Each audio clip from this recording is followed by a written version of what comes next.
હે ફ્રેન્ડ્સ, હું ડાયટિશિયન ધરતી. વિટામિન B1 જેને આપણે થાયામીનના નામથી ઓળખીએ છીએ એના વિશે જાણીએ તો વિટામિન B1 એનર્જી પ્રોડક્શન માટે અને બ્રેઇન, નર્વ્સ અને હાર્ટના સ્વાસ્થ્ય માટે ખૂબ જ જરૂરી છે. વિટામિન B1ની ઉણપ ક્યારે સર્જાઈ શકે તો જ્યારે આપણે હોલ ગ્રેન્સ પૂરતા પ્રમાણમાં ના ખાઈએ, પોલિશ્ડ રાઈસનો યુઝ વધારે કરીએ, જે લોકો લાંબા સમયથી આલ્કોહોલ લે છે, જેમને કોઈ GI ડિસીઝ છે અને જેનાથી માલ એબ્ઝોર્પ્શન થાય છે, અથવા તો જે લોકો ડાયાલિસિસ પર છે કે પછી જેમને લોંગ ટાઈમથી IV ફ્લુઇડ ન્યુટ્રિશન ચાલે છે અને એમને સપ્લિમેન્ટ્સમાંથી નથી આપતા, તો ત્યારે B1ની ઉણપ સર્જાઈ શકે છે.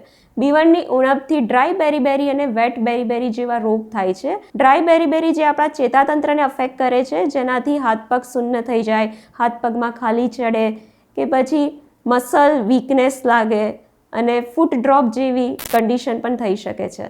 અને વેટ બેરીબેરી જે આપણા હૃદયના સ્વાસ્થ્યને અફેક્ટ કરે છે, જેનાથી બ્રેથલેસનેસ થાય, પછી બોડી ઉપર સૂજન આવે, સ્વેલિંગ, એડિમા થાય અને સિવિયર કન્ડિશનમાં હાર્ટ ફેલિયર જેવી કન્ડિશન પણ થઈ શકે છે.